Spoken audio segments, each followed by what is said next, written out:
大家好，我係 Mr. Manso，今日會同大家講呢就係 S4 嘅quadratic equation solved by graphical method 嘅就係呢一種啦。好啦，睇下題目啦。The figure show the graph of y equal x square minus 8x plus 17。睇下呢幅圖啦，就係 y 等於 x 二次減 8x 加17啦。好啦 ，solve the following equation graphically。咦，喂 ，x 二減 8x 加17等於5喎，咁關呢幅圖咩事啊？首先呢，我哋叫咗呢個多項式呢，就 y 等於雙項式，咁咪關幅圖示咯，係咪？有 x 有 y 嘛，咪畫到圖咯。好啦，咁跟我讀一次啦。y 等於多項式，多項式等於5，咁樣 y 可以等於咩啊？冇錯啦 ，y 梗係可以等於5啦。而 y 等於5係 vertical line 定 horizontal line 啊？當然係 horizontal line 啦。你一畫咗 y 等於5，成條線喺5樓嘅，咁你就會同嗰個 quadratic function graph 呢就會有交點出現嘅。既然係有兩個交點啦，咁當然啦，我哋解緊呢就係呢個聯立方程啊，就係 y 等於quadratic function 同埋 y 等於5。OK， 咁我哋讀一讀啦。呢一點點讀啊 ？When x equal to y equal 5， 當 x 等於2 ，y 等於5。另一點呢，就係當 x 等於6 ，y 等於5。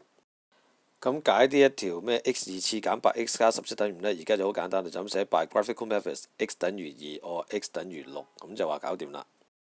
睇埋 B 咯喎 ，x 二次減 8x 加17等於1，係咪？咁同隔離嗰個呢y 等於 x 二次減 8x 加17呢，就一模一樣嘅。咁所以我就話啦，y 等於 x 二次減 8x 加17，同時間呢 y 會等於1嘅，因為呢多項式就會等於1啊嘛。咁所以 y 等於1，咁圖度呢加翻一個 horizontal line y 等於1，咁我哋揾到個交點呢就會41。個讀法呢就係 when x 等於4 y 等於1嘅。咁所以以圖解法去解呢一個嘅方程嘅時候呢，我就咁寫啦。x 等於4，咁就話搞掂啦。玩得得意少少啦。而家我出多一條 bonus 嘅題目就係 x 二次減 2x 減5等於0。以為同上高嗰個有分別喎，咁點樣解啊？喺呢個時候你就要出絕招，就係監粗啲啊，夾硬就喺左右手呢加個負3上去。OK， 我將個5順手移埋個對面。咁而家呢，就會出翻圖像嗰個嘅二次函數啦。y 等於 x 二次減 2x 減3，另一邊呢就會 y 等於2嘅。